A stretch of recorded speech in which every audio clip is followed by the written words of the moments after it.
Well, hello everyone today. It is a beautiful day in the neighborhood.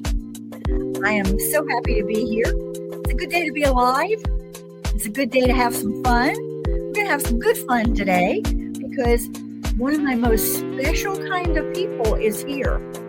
Someone who's not only a geeky kind of person like me, but also has some intuition, empathy kind of ways of doing work, which makes it even a broader kind of way of being in the world.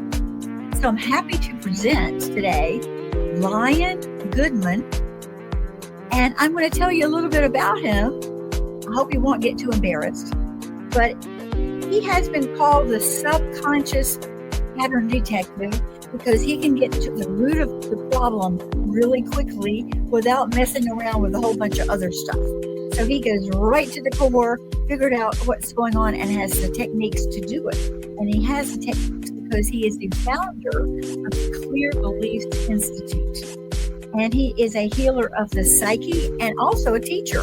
He teaches coaches, which I love that. You know, we need more education. He has a course about trauma, and it is nationally recognized by the ICF, International Coaching Foundation, as well as the Association of Coaching. He is author of 5 books, including Clear Your Clients' Limiting Beliefs, Creating on Purpose, which I love that title, and Transforming Trauma. He has taught all over the world. Over 700 coaches, therapist healers have taken his course and graduated from his training and are now using this very distinct type of technology and techniques to help people be better and be their best selves. So welcome. So good to have you here. It's great to be here with you. Can you tell us just a little bit about, maybe use a story or just tell us a little bit about your work, because it's big. Yes, it's quite wide because I've been a student of consciousness and the mind and the psyche and psychology and physiology and neuroanatomy for decades. And my goal in my life was to find out what is the nature of human nature? What is the nature of human beings? Why do we do what we do? How do we think? What constitutes thinking and feeling and touching? So I put together an understanding of our nature, the nature of the mind in particular. And what I discovered over decades was that beliefs, what we call beliefs, are actually the infrastructure of the mind, that they're the components we put together out of our experience and then relied upon to perceive other people, to get along with other people, to be in the world, and to function in the world. And those beliefs that got set up in our childhood often keep us stuck in adulthood. So I'll give you a story example from one of my clients. I had a client come to me who was a multimillionaire. And he was a multimillionaire because he made millions of dollars, then he lost millions of dollars. Then he made millions of dollars, then he lost millions of dollars. So and he heard that I was the pattern detective, the subconscious pattern detective. And so he said, all right, I've been to therapists, I've been to healers, nobody can figure this out. Show me what you got. So in a fairly short period of time, I took him back to a childhood experience, which he did not remember remembering. That's one of my expertises, being able to bring people back to memories that they've forgotten. He was about 3 years old. He was walking on the streets of New York with his mom, hand in hand, and he saw a shiny penny on the ground. And he reached down to pick it up, and his mother jerked him back and said, "Don't touch that, it's dirty." Oh, I knew you were going to say that. I just knew you were. And he realized that his whole life, he couldn't hold on to his money because it was dirty and he shouldn't touch it. And so he had to lose it. And then he was good at making the money, but then he was also good at losing it because of that early program. So that set him free. He didn't have to lose money anymore after that. So that's the kind of work I do, is find out, like, what's the thing that happened to you or didn't happen for you that caused you to believe that about yourself, or believe that about other people, or believe that about the world. And those are the things that keep us stuck. So I'm kind of an unstucker, unsticker. I call them the scaffolding that we hang everything on. Exactly. And Great word. the scaffolding that worked when we were 6 doesn't work at 16 or 26 or 76. So we have to always be evolving and changing something about ourselves, our self-identity, if we're going to like grow and develop as an organism, as a Yes, human. exactly. And I've been studying that scaffolding and trying to understand what are the components. When you look at scaffolding around a building, there's metal Mhm. bars, there's connectors and all that. So I'm looking at the component level.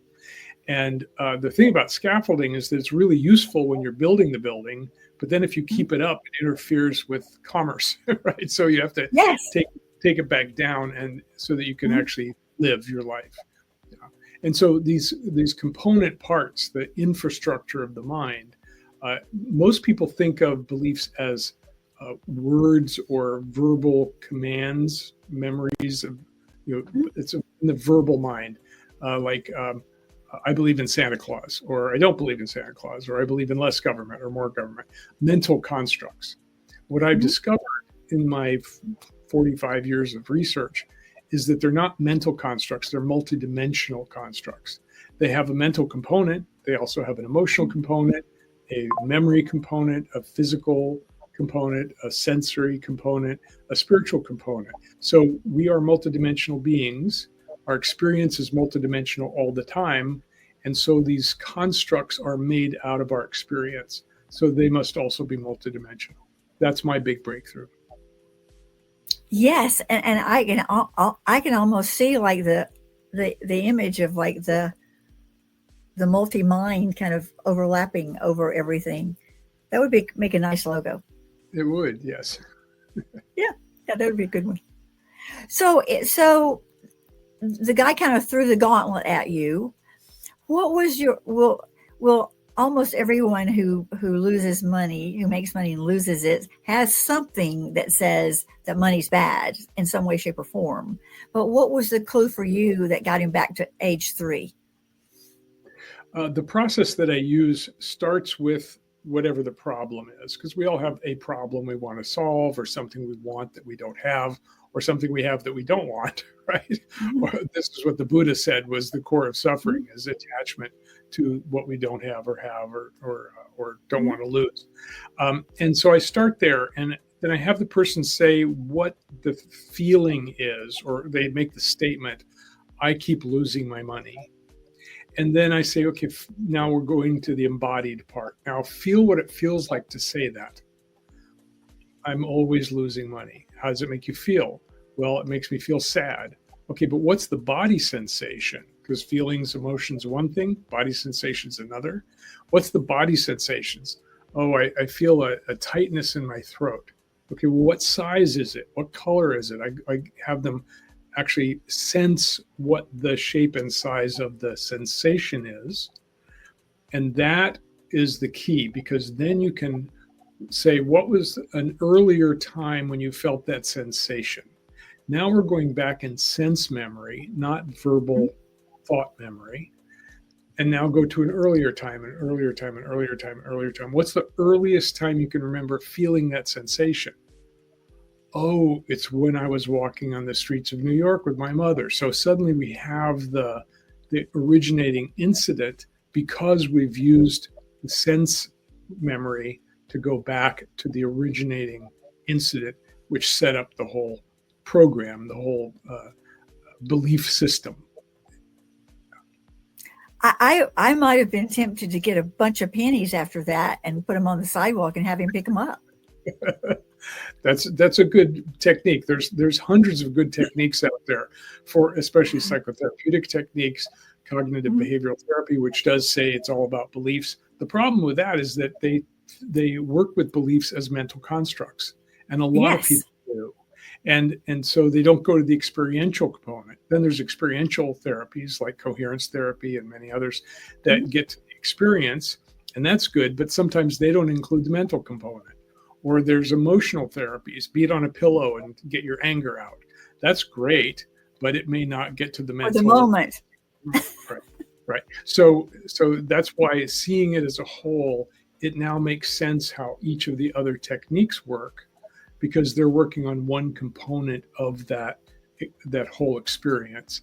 And that's good. You can say affirmations and change your mental program, but when you do that, when you say I have a lot of money, that's a great affirmation. But what it does, it stimulates your old beliefs to come up and reassert themselves. So they say, no, you don't. Look in your wallet, you idiot. Like, like there's something wrong with you. You think you got a lot of money, but you don't. So you create conflict in the mind rather than anything clean. So one of our other techniques, one of our main processes is called the belief closet process. And what we do is we first clear out the negative belief. It's like if you're going to build a garden, the first thing you do is you remove the rocks and weeds from the soil, right? Then you plant your seeds and they can grow and flourish. Well, most techniques are trying to lay something on top of the weeds and the rocks. Of the junk, right. Yeah. And so, but if you clear it out first, then you can plant a seed and it will naturally grow. You don't have to keep telling it to grow. You don't have to do it over and over again. So it's just a shift, a major shift in the memory system, in that scaffolding. But now you're living a different life. You're looking out of different eyes. You're seeing a different world. I think that's it's so fascinating, particularly for people who've held a belief for a really long time. And you could see it like for 10, 15, 20 years. The guy could have been a billionaire by now if he'd have cleared out that penny memory when he was 15, right? So yes, and how it impacts us so much. And not only just how we feel about ourselves, but how we interact in the big world with other people. And that's what I see really so valuable about what you do, is that you not only change the framework of the person's belief and experience, you allow them to be more of who they really are to their partners, to their family, in work, in all different aspects of their life. Absolutely. Our goal is to free the true self so that it can come out and flourish and share the gifts that we all have to give to the world. So that's our key. And one of the key elements is to actually clear the stuff out of the way first, and then the true self can shine, because it's not occluded. It's not buried underneath a whole bunch of beliefs and about the self or about other people or about the world. It's suddenly you're seeing clearly, you're acting more clearly. And that's what all my students and clients experience, is they say, wow, that thing is just gone. It's not in my way anymore. And it's subtle because when there's nothing instead of something, it's different than I had one something and now I have a different something. It's like there's openness, there's spaciousness. Well, a week ago, I had my first cataract surgery on my left eye. Took about 10 minutes. The only reason I decided to do it was I hadn't been driving at night, and I took a trip at night, and I was amazed at how all the lights were coming at me, and I could hardly see what I was doing. And so I had an appointment anyway to see my optometrist. She says, it's about time. Let's go over there and get this done. Okay. And I had sort of like a little feeling in the back of my head. I didn't like somebody poking in my eye. And so I got there and they said, well, you can have anesthesia, or you can have something to calm you. And I said, no, I don't want to do that. I just want to breathe and sort of put myself in a very relaxed state and really experience what it is, because it's not going to hurt me physically. I just want to see what it is. Yeah. And they drape you all up, and then they put something it's like Vaseline. You can't hardly see anyway. And then you look at these brilliant lights that make all kind of funny noises. And it's like being on a ride at Disney. And the doc is there and he says, okay, I've got the old lens out. Here comes a new one. And then nothing, you don't feel anything. And he says, oh, we're done. Okay, fine. And then because your eyes are dilated, you're like looking a little cuckoo for a day or so. But what I noticed was that eye that I thought was not my good eye, everything was white and bright and beautiful. And now my right eye, I had a sheet that I thought was like sort of a beigey sheet. It's not, it's white. But I had occluded it with the lens. And so that's how people do with their belief systems. They're occluded And they have no idea until they pull it off. And that's because beliefs are transparent to us. They are like the lens inside. We see through them, and we see the world. If you have the belief, strangers are dangerous, then when you look out at people, you see danger. You don't see people. You're seeing through it's filtered through that lens of people are dangerous. And you miss out on a lot of good opportunities. If you could clear that belief, then you see people who might become friends and they might become colleagues. Opportunities open. So the world changes when we change our innermost beliefs. I like speaking to people who don't expect me to speak to them in different environments, Yes. right? And what does that give you?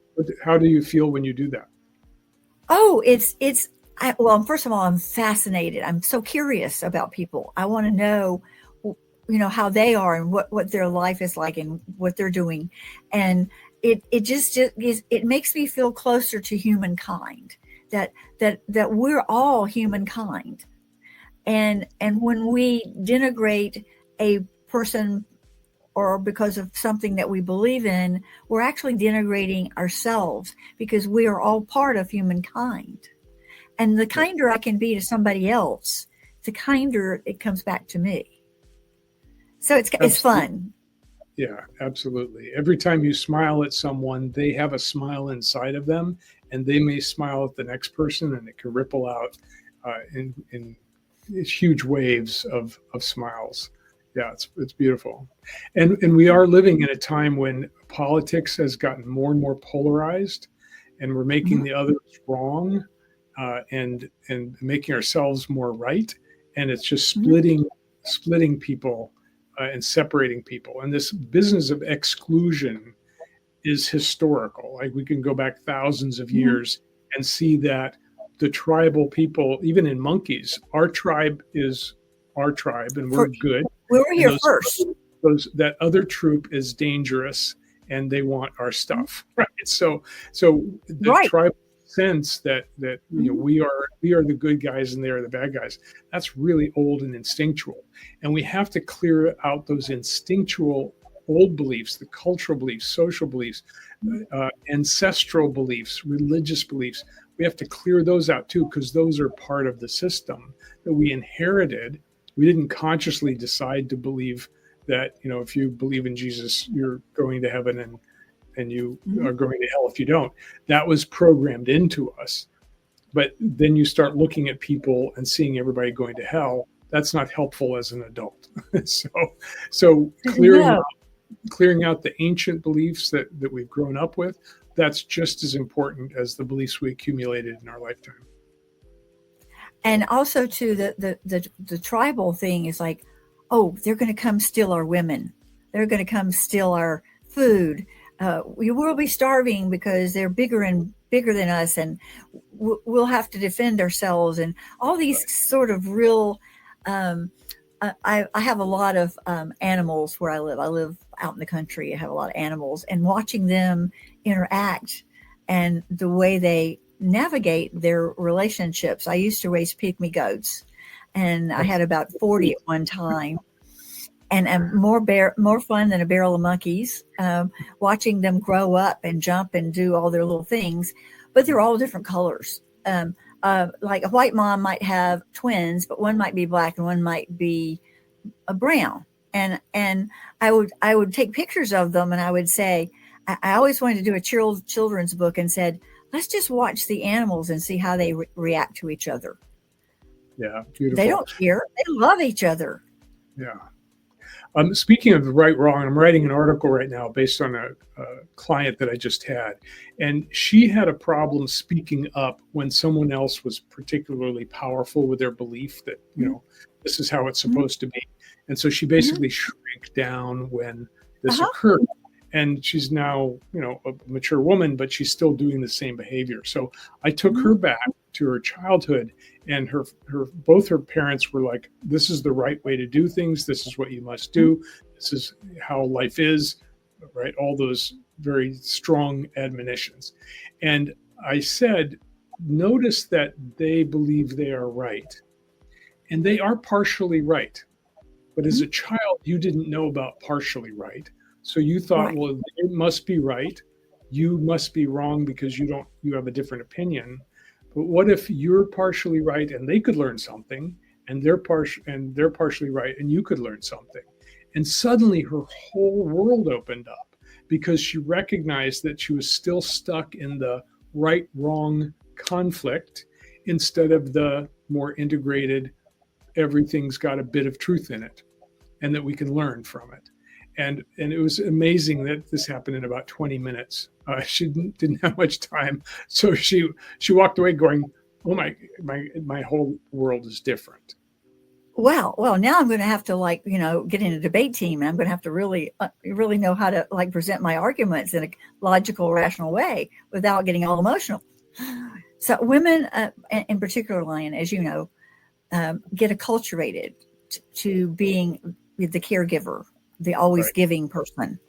And I always tell women, like, if this is you, what are you giving? And if you don't fill this cup up first, how are you going to keep giving to other people? Right. And that is a big one. They hear it, they think about it, and then I say, and the follow-up question might be, is like, okay, how did you fill your cup up this week? Tell me what you're doing. To give them just the idea that it's not only okay to do it, it's essential for your long-term vitality, good health, and to be around to help those other people as they grow older and you grow older also. Can I take that even one more dimension? Yes. Okay. So where does love come from? Does it come from you or does it come through you? So love is a universal energy. And if it comes through me, then there's no lack of love. If True. It comes from me, I've got a certain bucket, I've got a glass full of love. I give it all away, I'm empty.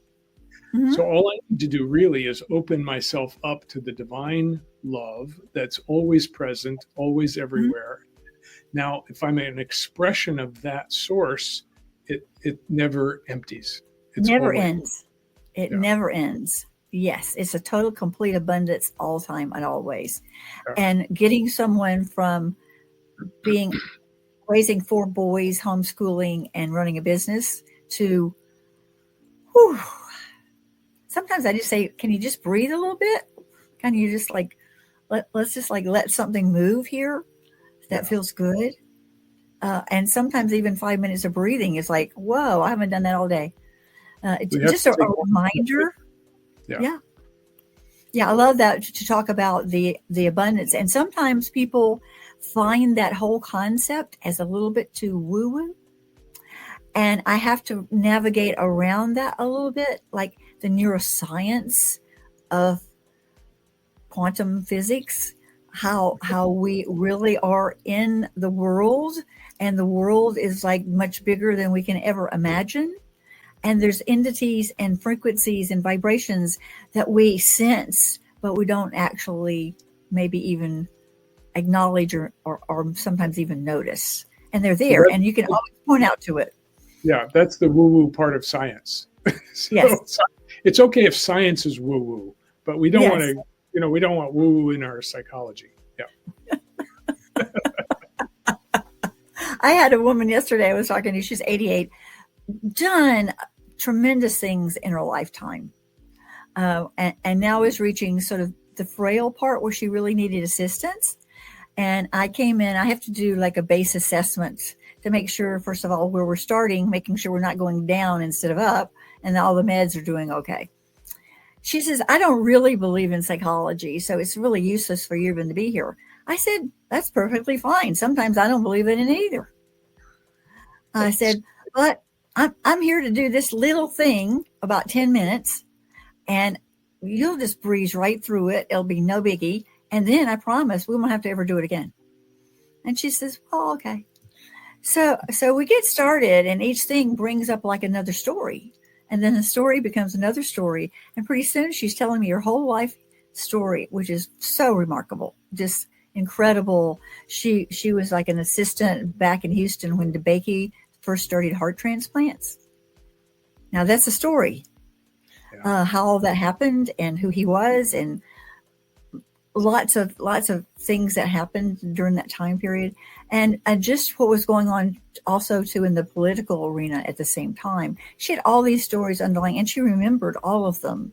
And now she was just thrilled. Sorry to interrupt you. We all have these treasures inside of us. Yes. And sometimes it just takes a listening ear that we can share our treasures. But everyone has a treasure inside of them, in my view, in my experience. I've never met a person that doesn't have a treasure deep inside of them to give to the world, whether it's a story, an experience, a wisdom, a knowledge, information. And my desire is to free everyone to give their greatest gifts into the world. Yes, and that's kind of how she felt. And she said, well, I haven't talked about this in a while. And I said, I have to go right now, but if I have your permission, is it okay if I come back to see you next week and you can tell me more about these stories? I'd love to hear them. She says, I bet you've got some stories too. I said, well, you're pretty right about that. So we'll get along quite fine. That's our beautiful humanness, that we need each other. Nobody can do anything great alone. Even an athlete has a coach. Yes. They can't do it alone. We all learn from each other all the time if we're open to that, including people who have completely different opinions. I love talking to people who have the opposite political opinion that I do, because I learn something. And I go, oh, that's an interesting point of view, because for me, in fact, we talked about the guest you had who had aphantasia, and then you said you were a 6 on the 5 scale in terms of being able to remember and experience. And for me, I'm similar in the fact that I want to experience as much as I can, and I don't want things in the way that are preventing me from experiencing the whole world. It's a big, amazing world out there. So let's share it together. Let's explore it together and get the polarization out of the way. It's just so little importance. And also too, for me, my recharge is nature. Being out with my animals, or even seeing, when I lived in Hawaii, as you know, for like 20 years before here, and we don't have snakes in Hawaii. But we do have centipedes, which can be quite vicious. But so when I moved here, people said, oh, you're going to have copperheads. You might have some rattlesnakes. You just have to be careful when you're out there walking around. And I've always been fascinated with snakes from a little girl. I used to try to catch the garter snakes. And when I moved here, I started seeing all kinds of snakes. Beautiful garters. Oh, they're gorgeous. And there's one called a whip that's got big yellow eyes that looks like a big cartoon snake. And sometimes I'll see them and I'll say, hey, what are you doing? And they'll go, sort of like that. I go, hey, it's okay. You can go catch some frogs if you want to. I'm not going to bother you. Hang out, go in the house, have fun, and they'll go, well, okay. The other night I got home from being out, getting some dinner, and there was a sort of a juvenile possum sitting up on my fence post as I go into my gate. And I opened the door, and he didn't budge. He just sat there, kind of looked around, like, what's she going to do? Because he knew he could outrun me, because he could jump off the fence post and go to the woods really quickly. Even the dogs weren't bothered by him. They were sitting at the gate waiting for me to open the gate. And I looked at him and I said, are you hungry? And he's kind of looked around, and I had some dog food in the car because I done a dog food run. I had a can of dog food.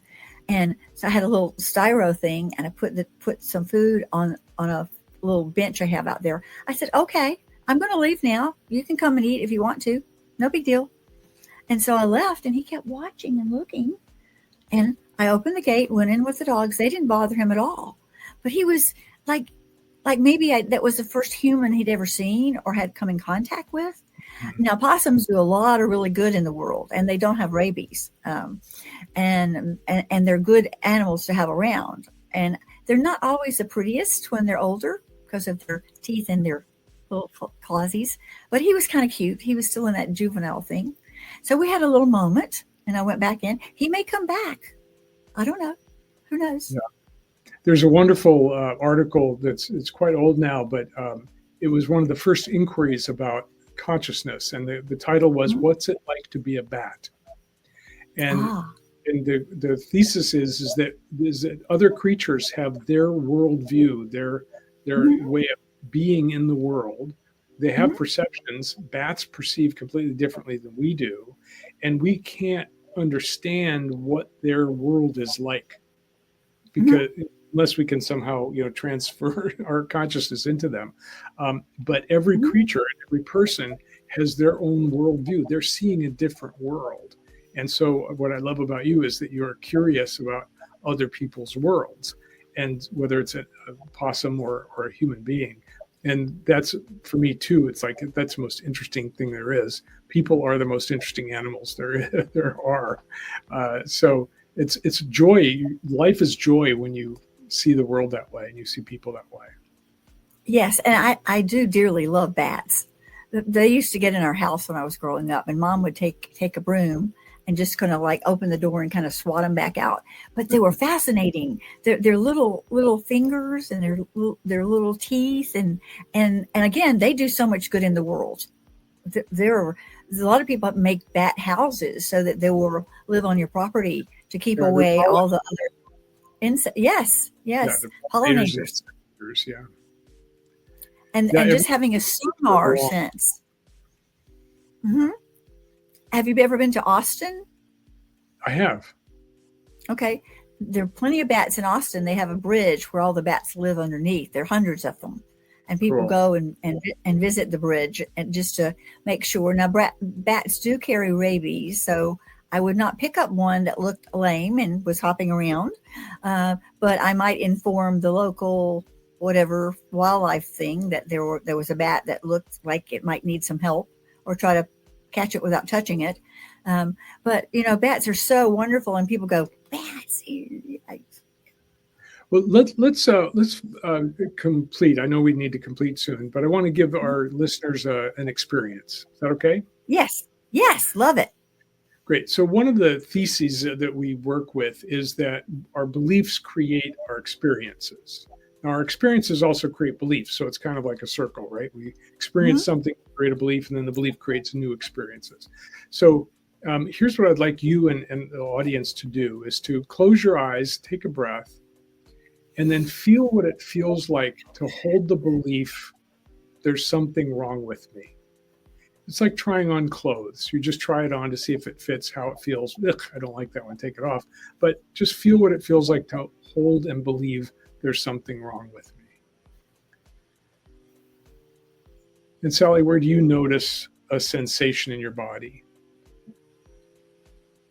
Probably my lower belly. Mm-hmm. Mm-hmm. Good. And how would you describe that sensation?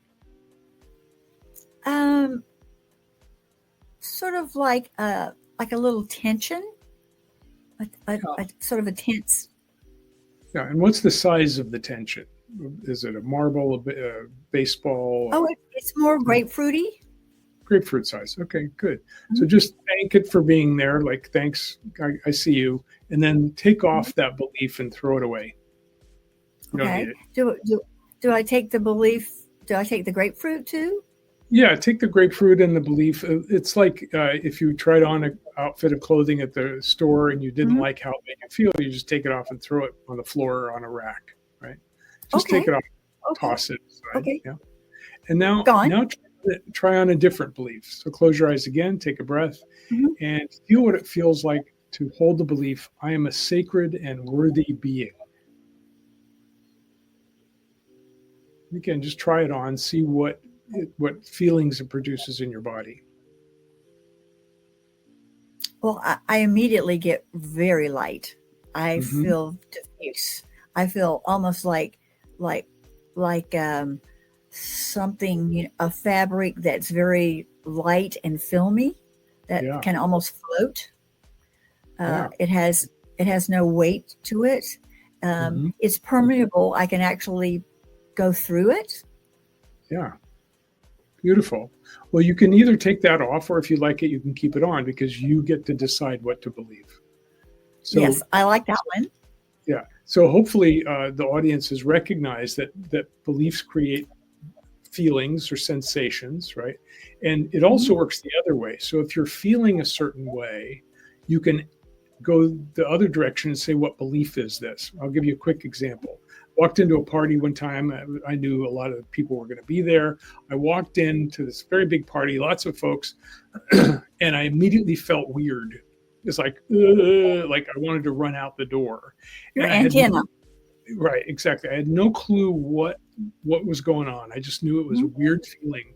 So I sat down right near the entrance, and I felt the feeling. Because first you have to feel it fully, and then I asked, "What belief are you?" And immediately it came up as, "I don't belong here." Now that was a belief I had worked on for years in my earlier days, but something stimulated it. And so I did my process where I took off that belief, "I don't belong here." I put on the belief, "I belong here," opened my eyes, stood up. It only took 20 seconds or so. And it was a completely different party. There were lots of people going, "Hey, Lion, come on over." And Here, people were friendly and warm. So the belief change that I found from the feeling, by changing the belief, I was in a different party, a different world. So that's a technique that your listeners can use in their life. Also, too, because you just acknowledged the fact that you could feel that feeling when you got in, practice feeling those feelings, and sometimes that antenna picks up something else in the room. Right. That's right. Yeah. So that's what our intuition is based on. There are these subtle clues. In this case, I knew it was me. I knew that there was nothing wrong in the party, but it was something in me. So sometimes you'll go, "Okay, don't go over that direction. Go this direction." It's great to follow that, because it usually leads you in a good place. Yes, yes. And tell me a little bit about how people can access some more of your techniques. Do you have a course? You have a program? How does that work? First of all, my website is liongoodman.com, and it will lead you a couple of different directions. If you are a therapist or a healer or a coach, I have the Clear Beliefs Coach training in therapeutic coaching, and that will lead you to my free ebook called Clear Your Clients' Limiting Beliefs. If you want to clear your own beliefs, that will lead you to a free ebook called Clear Your Beliefs. So either one is good, and one directs you toward a self-healing program, one directs you toward my training for professionals. So, and there's also a long list of articles there that I've written on that website, and so people can explore away. Lots of things to explore. Plus, you have your books, too, that we can take a look at. Yes, the book that's published is called Creating on Purpose. My co-author was Anadea Judith, the expert in the chakras, and we were looking at the process of manifestation through the chakra system as a lens. So that's a great book. The rest of my books are available online. Wonderful. Well, this has been delightful. And as I said before, we could just keep on talking and talking and talking. And I'm going to bet that people are going to have questions. So I encourage you, if you're listening or watching, put some comments in both the podcast or this will be also on YouTube, so you can see us and hear us. And just get the comments going, because it always, who knows, the question you ask might be the very question someone else wants to ask, and it may spark them to do something else too. And I'll be happy to come in and answer those questions when they get written. So, wonderful. Again, thank you so much, Lion. And if you've enjoyed this podcast, which I certainly have, make sure that you subscribe and you press notifications so you can find about future podcasts. And thank you so much for being with us. And I am going to sign off now. What do you have to say? Like one last little tiny bit for us. Okay. If there's something in your life you don't like, find the beliefs that are causing that thing to happen and clear your beliefs. That will change your life. Totally true. Totally true. Thank you, Sally.